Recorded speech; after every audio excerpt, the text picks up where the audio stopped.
नमस्कार, आप देख रहे हैं दर्द कश्मीर। 32 साल पहले जन्नत कहे जाने वाले देश के एक खास हिस्से में हुई थी बर्बर और इंसानियत को कलंकित करने वाली घटना। अपने ही देश में कश्मीरी पंडितों को अपना घर-बार, संपत्ति, रिश्ते नाते सब कुछ छोड़कर भागना पड़ा था। अपनी जमीन से उजड़कर कश्मीरी पंडित देश के कोने कोने में बस तो गए, लेकिन अपनी सभ्यता, अपनी संस्कृति को कभी भूले नहीं और ना कभी भूल पाए अपने जख्मों को। लेकिन साल 2022 के मार्च महीने में आई फिल्म द कश्मीर फाइल्स ने न सिर्फ कश्मीरी पंडितों के दर्द को फिर हरा कर दिया, बल्कि उनके साथ हुई घटना की चश्मदीद गवाह भी बन गई।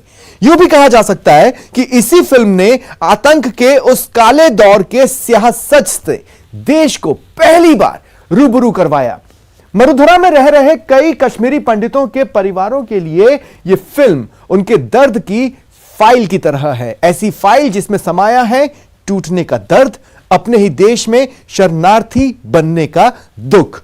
इस खास प्रस्तुति में आप भी देखिए सुनी अनसुनी कश्मीरी पंडितों की फैक्ट फाइल।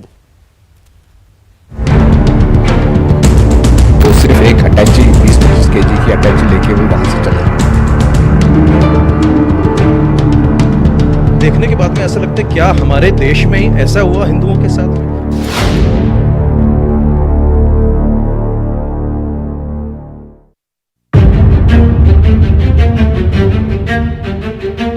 हमने तो बचपन से देखा था, जैसे पाकिस्तान हारा या जीता, पटाखे तो हमारे घर पे ही फटते थे। My father left that place. He was alone at that time. I can never forget that day when he arrived in Jammu, and I also happened to be there in Jammu that time. He was weeping like a child. दोस्त ही दुश्मन बन गए। वही जो हमारे पड़ोसी थे, वही जो हमारे दोस्त है, तो पता चलता था भाई ये टेररिस्ट बन गया है। वही आते थे हमको गालियां देने के लिए। कातिल आज भी आजाद हैं। हम भारत में ही रहते थे या पाकिस्तान में रह रहे थे? अगर इसके और वो लोग आज भी जिंदा हैं, उनके खिलाफ कोई भी कार्रवाई नहीं हुई है। आर्मी के सामने हिंदुओं को रखते थे आगे। ये लोग क्या करते थे, कर्फ्यू तोड़ते थे तो वहाँ पे जो पहली लाइन जो होती थी वो हिंदुओं की लगाते थे, ताकि जब आर्मी वाले फायर करेंगे वो तो हिंदू मुस्लिम नहीं देखते ना, वो सामने जो है वो गोलियां शुरू कर देते तो हम पीछे से भाग जाएंगे। नरसंहार को छिपाया गया और मुझे ऐसा लगता है कि इस चीज़ को छुपाया गया, इसको दबाया गया, इस फैक्ट को कि जो कश्मीरियों के साथ जेनोसाइड हुआ है उसको भारतवर्ष के लोगों के सामने जो है लाने से रोका गया। फिल्म ने हमारी पीड़ा को दी जुबान। हमने जेली हुई है वहाँ पे, और उसके बाद में जम्मू आने के बाद आज जो स्थिति है बत्ते हम किसी को बोलते तो किसी को समझ नहीं आता था।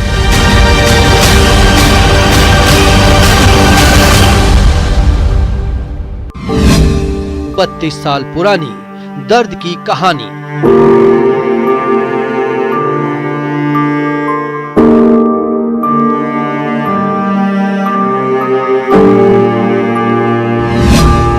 दर्द ए कश्मीर। कश्मीरी पंडितों का विषय, एक ऐसा विषय जिस पर अभी पूरे देश में चर्चा चल रही है। हम हैं इस समय जोधपुर में, और जोधपुर में भी एक कश्मीरी परिवार के साथ में क्या कुछ है पूरी वस्तु स्थिति जानते हैं। उन्हीं से हमारे साथ में है सुरेंद्र जी, जो कि एक भरा पूरा परिवार लेकर आज जोधपुर में स्थापित हैं। सुरेंद्र जी, कश्मीर विषय अभी बड़ा चर्चा में है। आपसे बेहतर कोई नहीं जान सकता, क्योंकि आपने 3 पीढ़ियां देखी है, आपने आगे वाली भी देखी है और अभी की भी देख रहे हैं। क्या कुछ कहेंगे इस पूरे? हमारा भी सब कुछ था वहाँ पे, घर था, हमारे कज़िन और मैं, हमारे 3 घर थे और लैंड थी, एग्रीकल्चरल लैंड थी, वो सब चली गई।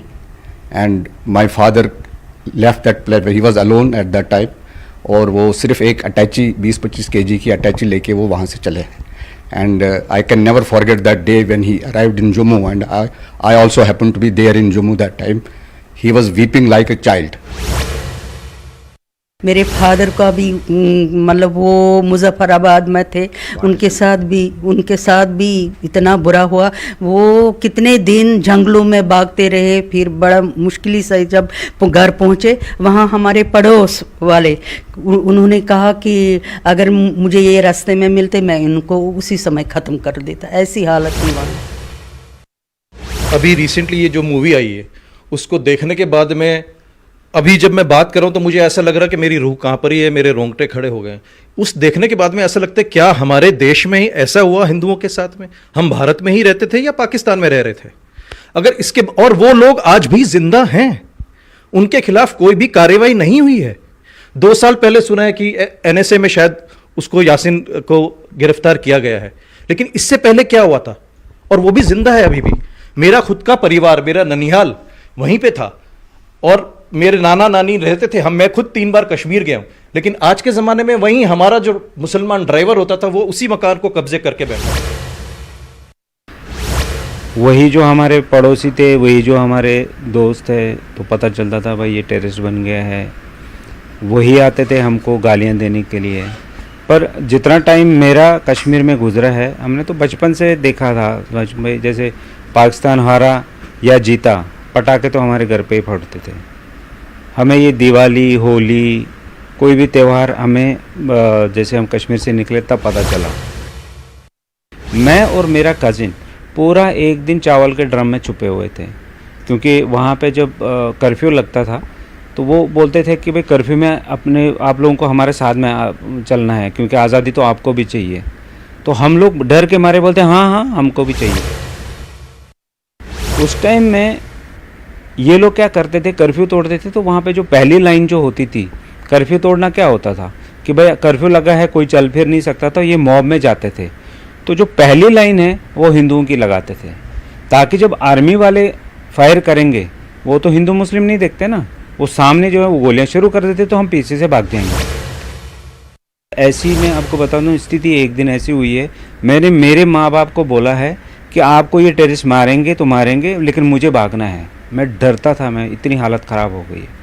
फिर मेरी मदर ने एक पड़ोसी को, एक अंकल थे, उनको जम्मू जाना था, तो उनको बोला यार ये यहाँ पे मर जाएगा, इसको कैसे भी करके यहाँ से निकालो। नहीं मानता हूँ इससे पहले कोई जेन्युइन अटेम्प्ट जो है किया गया पूरे भारतवर्ष के लोगों के सामने, ये जो त्रासदी हुई थी उसको सामने लाने का एक जेन्युइन अटेम्प्ट जो है वो नहीं किया गया। और मुझे ऐसा लगता है कि इस चीज़ को छुपाया गया, इसको दबाया गया, इस फैक्ट को कि जो कश्मीरियों के साथ जेनोसाइड हुआ है उसको भारतवर्ष के लोगों के सामने जो है लाने से रोका गया। जहाँ तक मुझे याद है, अशोक पंडित जी ने एक डॉक्यूमेंट्री बनाई थी और उसको जो है देश के सामने लाने की कोशिश की गई थी। उसको उतनी पॉपुलैरिटी और उतना कवरेज जो है मीडिया से नहीं मिला, जिसके कारण से जो कश्मीर की त्रासदी है उसको भारतवर्ष के लोगों के सामने नहीं ठीक से ला पाया गया। क्योंकि जब हम वर्बली किसी को बोलते थे ना कि भाई वहाँ पे ऐसा ऐसा हुआ है, जैसे इस मूवी में एक लेडी का दिखाया है, या अब आप जैसे पड़ोसी की बात करेंगे, वे जिस पड़ोसी से हम रोज़ मिलते थे, नमस्ते करते थे, उसी पड़ोसी ने टेररिस्टों को बोला वो ड्रम में छुपा है, उसको मार दो। तो ये कंडीशन हमने झेली हुई है वहाँ पे। और उसके बाद में जम्मू आने के बाद आज जो स्थिति हुई, हम किसी को बोलते थे तो किसी को समझ नहीं आता था। वहाँ पे कश्मीर का सॉल्यूशन यही है कि जिस दिन आप जैसे आदमी, यहाँ के बिजनेसमैन जाके कश्मीर में इन्वेस्ट करेंगे, इन्वेस्टमेंट करने से ये होगा कि एम्प्लॉयमेंट बढ़ेगी, हम लोगों का जॉब का। जैसे मैं कश्मीर में रहता हूँ तो मैंने इंडिया में ऑलमोस्ट, महाराष्ट्र में भी 5-6 साल काम किया है, राजस्थान में मेरे को 15 साल हो गए करते हुए, मैंने अमेरिका में भी 4-5 साल नौकरी करी है। तो ये स्थिति सिमट के कश्मीर पहुँच जाएगी और हम वहाँ पे बसने शुरू हो जाएंगे। लौटने पर जो है जो सवाल आपने किया कि भाई वो जो सिचुएशन जैसा ये बता रहे हैं वो अभी सिचुएशन नहीं आई है। खास करके पहले भी एक ऐसा अटेम्प्ट हो चुका था, जल्दबाजी में हिंदुओं को वहाँ भेजा गया, और वहाँ पे जब जिन लोगों को जल्दबाजी में भेजा गया उनको वहाँ पे वापस वंदामा मैसेकर हुआ। वो शायद अगर आप उसके बारे में पढ़ें तो उसमें यही है कि उनको वापस भेजा गया था और वहाँ पे उनको वापस उनको मारा गया। मैं बोलना चाहती हूँ जब तक कि सेफ्टी नहीं मिलेगी हिंदुओं को तब तक कोई भी कश्मीरी हिंदू वापस नहीं जाना जाएगा, जब तक सेफ्टी और उनको जगह नहीं मिलेगी रहने की। कहाँ रहूँ वहाँ पे, अनलेस कुछ न कुछ इंतज़ाम हो वहाँ पे, कुछ एश्योरेंस हो कि भाई हाँ। अदरवाइज अगर ऐसा नहीं होगा तो इट इज़ वेरी डिफ़िकल्ट। कौन जाएगा सब कैरियर छोड़ के वहाँ पे फिर। जी बिल्कुल सही। तो निश्चित तौर पर जो दर्द है वो कहीं ना कहीं इनकी आंखों में, इनकी बातों में झलकता है, और साथ ही साथ प्रयास ये किया जाना चाहिए कि इनको पुनर्स्थापित करने के लिए सुरक्षा सबसे महत्वपूर्ण पहलू है। ये अलग बात है कि कश्मीरी पंडित या कश्मीरी हिंदू शिक्षा को हथियार बनाकर अलग जगह कर देश के अलग अलग कोनों में अपना नाम और अपना काम सुचारू रूप से कर रहे हैं। फिर भी यदि कश्मीर को पुनर्स्थापित करना है कश्मीरी पंडितों, कश्मीरी हिंदुओं के माध्यम से, तो सुरक्षा आज भी सबसे बड़ा पहलू है। जोधपुर से कैमरा पर्सन शेर सिंह के साथ रंजन दवे, न्यूज़ 18 राजस्थान।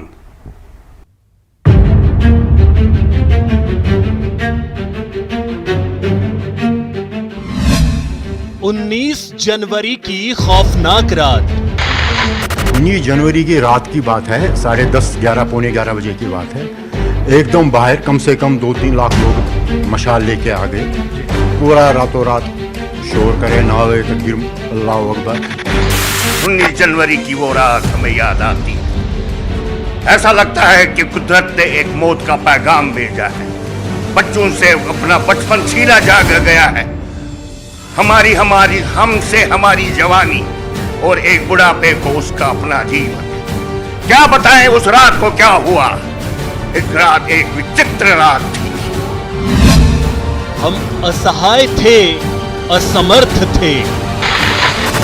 उस वक्त यही है कि हमारी जीने का कुछ असहाय थे, असमर्थ थे और एवं अकस्मात थे। न जाने कि जीवन में क्या करना पड़ेगा, वो जीवन जिसमें कि हम अपने दूर से पले हुए थे। कश्मीर छोड़ो या मिल जाओ। कश्मीरी हिंदू यहाँ घाटी छोड़ लो, यहाँ यही रहो, या तो आप अपने मरो यहाँ पर। 3 ऑफर दे दिए थे।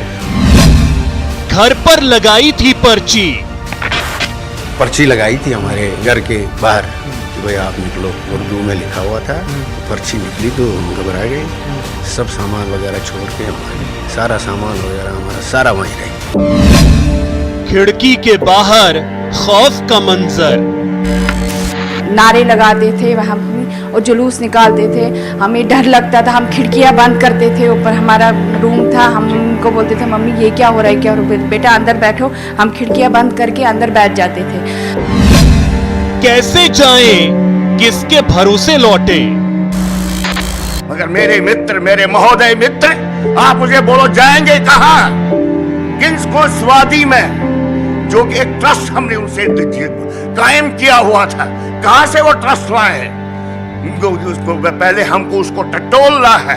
हम तो आप तो कहते हो जाएंगे, मगर किसके सहारे जाए।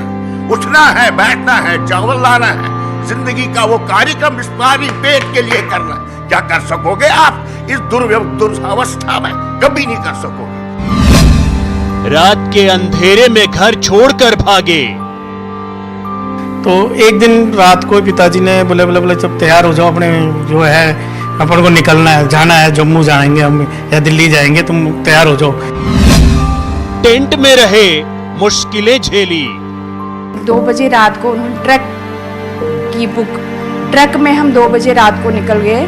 फिर जम्मू पहुंच गए। दूसरे दिन जम्मू में गीता भवन के नाम से एक वो होता था, तो वहाँ पे हम एक जगह पे ना, इतनी सी छोटी सी जगह थी, वहाँ एक फैमिली वहाँ पे एक इतनी सी जगह पे रहती थी। कहते हैं टूरिस्ट की तरह आओ, कि भाई आप आ जाओ, कोई बात नहीं, जो कि लोकल है, कि बाकी एज अ टूरिस्ट कोई मनाही नहीं। कश्मीर फाइल्स मूवी रिलीज होने के बाद में पूरे देश और दुनिया के अंदर कश्मीरी पंडित एक बार फिर से चर्चा में हैं और वो तमाम घाव एक बार फिर से उभर आए हैं, जिनके चलते कश्मीरी पंडितों को अपनी सरजमीन को छोड़कर भारत के अलग अलग हिस्सों में जाना पड़ा था। कुछ ऐसे ही कश्मीरी पंडित परिवार जयपुर में भी निवास करते हैं। आज उनसे जानेंगे कि उस रात क्या हुआ था, किन हालात के अंदर उनको जो है कश्मीर छोड़कर अलग अलग प्रदेशों के अंदर जाना पड़ा था। क्या हुआ था उस दिन कि आपको जो है वो अपनी सरजमीन को छोड़कर आना पड़ा? क्या अब आप वापस जाना चाहते हैं? देखिए, जाना तो ज़रूरी है ही, क्योंकि हमारी सरजमीन है ना। और पहली बात तो यह है। दूसरी यह है कि उस टाइम पे जो माहौल क्रिएट किया गया था, हुआ था माहौल कश्मीर में, हमारे जो मेन चीज़ था आम लोगों से जो सपोर्ट चाहिए था उस टाइम पे, वो नहीं मिला हमें जी। ओके। और जो फिर थ्रेट्स आने लगी धीरे धीरे, हमें धीरे धीरे 90 से 86 से ही शुरू हुआ था ये धीरे धीरे। और उस टाइम पे फिर धीरे धीरे थ्रेट्स आने लगी थी घरों घरों में, पथरावबाजी, सब चिट लगाते थे, मकान खाली करो, कश्मीर छोड़ के चला जाओ वरना मार देंगे। वहाँ की स्थितियों को देखते हुए मैं उस टाइम 17-18 साल का था, जब वहाँ पर हल्ला मचता था, मोहल्ले के अंदर से मुसलमान हथियार लेके निकलते थे, ज़ोर ज़ोर से आवाज़ें लगा रहे थे वहाँ पे। तो हम वो सब देखते थे, बोले ये क्या है, ये क्या नहीं है। तो हम खिड़कियों में से देखते थे ये क्या निकल रहा है, डर लगता था। नारे लगाते थे वहाँ और जुलूस निकालते थे, हमें डर लगता था। हम खिड़कियाँ बंद करते थे, ऊपर हमारा रूम था, हम उनको बोलते थे मम्मी ये क्या हो रहा है, क्या हो रहा है, बेटा अंदर बैठो। हम खिड़कियाँ बंद करके अंदर बैठ जाते थे। 19 जनवरी की रात की बात है, 10:30, 11, पौने 11 बजे की बात है। एकदम बाहर कम से कम 2-3 लाख लोग मशाल लेके आ गए। पूरा रातों रात शोर करे, नारे, तकबीर, अल्लाह अकबर, सब मस्जिदों में वो टेप रिकॉर्डर चल के गया। कश्मीरी हिंदू यहाँ घाटी छोड़ लो, यहाँ यहीं रहो, या तो आप अपने मरो यहाँ पर। 3 ऑफर दे दिए थे। ये रात भर चलता रहा। टीन के छत होते हैं, रात भर पत्थर की दीवार हो गए, एकदम सहमे से हो गए। ये तो 4, 4:30 तक ऐसे ही चलता रहा। हमारे को जगह थे, हम सो रहे थे, बोले उठो चलना है। तो मैंने कहा जी कुछ तो उठा लें हम। बोला नहीं, वहाँ सब मैं आपको नए कपड़े दिलाऊंगा, वहाँ सब कुछ अच्छा है, यहाँ ठंड है, वहाँ बहुत अच्छा है, वहाँ स्वेटर नहीं पहनना पड़ेगा, जो तू रोज़ रोता है मैं स्वेटर नहीं पहनूंगा। मैंने कहा चलो ठीक है। तो हम बच्चे थे, समझ में कुछ नहीं आ रहा था। फिर हम घर से निकले, गली 2 निकले, वहाँ कार खड़ी थी, उसमें बैठे हम टैक्सियों में, भाई बहन थे, माँ थी, हम बैठे पिताजी दादी के साथ में, वहाँ से निकल गए। आधे रास्ते में जाके हमने जब देखा लोग बाहर निकल रहे, नारे तब्दील ऐसे चला रहे थे, अल्लाह अकबर ये सब चला रहे, तो बड़ा डर लग रहा था। 19 जनवरी की वो रात हमें याद आती है। ऐसा लगता है कि कुदरत ने एक मौत का पैगाम भेजा है। बच्चों से अपना बचपन छीना जा गया है, हमसे हमारी जवानी, और एक बुढ़ापे को उसका अपना जीवन। क्या बताएं उस रात को क्या हुआ। एक विचित्र रात थी। उस वक्त यही है कि हमारी जीने का कुछ असहाय थे, असमर्थ थे और एवं अकस्मात थे। न जाने कि जीवन में क्या करना पड़ेगा, वो जीवन जिसमें कि हमारे अपने दूध से पले हुए थे। फिर हमारे पड़ोसी भी आ गए कि भाई ये रात हम गए, भाई क्या हुआ था रात को, ये तो बताओ, हम तो निकल नहीं पाए। उन्होंने बोला भाई आप लोग यहाँ से निकलो, आप मस्जिदों में फैसला ये हो गया, आप निकलो जैसे भी तरीके से। फिर हमारा एक दोस्त खास था, बचपन से हम मतलब नर्सरी से इकट्ठे पढ़ते थे, वो मेरे पास आ गया। उसने मुझे बोल दिया सी, कहला यार आप एक चीज़ कर दो, मम्मी पापा जी को, मेरी शादी भी हुई थी, एक छोटा बच्चा भी था 1 साल का, कि भाई आप उनको भेज दो। मैंने कहा क्यों? कहला मस्जिद में ये फैसला हो गया कि जो हम बात यहाँ मस्जिदों में करते हैं आप उनको बोलोगे, क्योंकि आपका दोस्त है, तो इसलिए उनको बोलो आप यहाँ से निकलो। सबके घरों में चिट लगी हुई मिली कि यहाँ रहो या मिक्स हो जाओ या चले जाओ। तो ऐसे ऐसे करके ये हो गया जो भी था। मस्जिदों से आवाजें आती थी, ऐ कश्मीरी पंडितों, अगर यहाँ पर 3 शब्द प्रचलित है, रिलो, गलो या चलो, उसका अर्थात या तो मिलो, एसिमिलेट हो जाइए, या यहाँ से भाग जाइए। और एक और जो कि कहने के काबिल भी नहीं है कि वहाँ से आवाजें आई, अपनी लेडीज को यहाँ पर छोड़ दो और जेंट्स यहाँ से चले जाएं। हुआ तो यही था कि पड़ोसियों ने पर्ची लगाई थी हमारे घर के बाहर कि भाई आप निकलो, उर्दू में लिखा हुआ था। तो पर्ची निकली तो हम घबरा गए, सब सामान वगैरह छोड़ के हम आ गए। सारा सामान वगैरह हमारा सारा वहीं रह गया। लौटना चाहते हैं वापस? अब लौटना तो चाहते हैं, मगर कोई सिक्योरिटी हो तभी लौटेंगे ना, ऐसे तो क्या जाएंगे।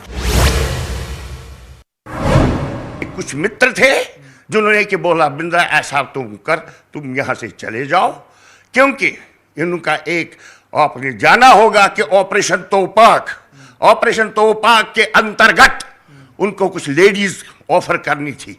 As a result of that काफी ये हो गया था। मैंने इस मुनासिब नहीं समझा। मैंने जितने भी मेरे मित्र थे, जितने भी मेरे ये थे, मैंने उनका उन दुर्व्यवहार के अंतर्गत मैंने उनको समझा दिया। फिर 2 बजे डैडी ने बोला, देख के 2 बजे रात को उन्होंने ट्रक की बुक, ट्रक में हम 2 बजे रात को निकल गए। फिर जम्मू पहुंच गए दूसरे दिन। जम्मू में गीता भवन के नाम से एक वो होता था, तो वहां पे हम एक जगह पे ना, एक इतनी सी छोटी सी जगह थी वहां।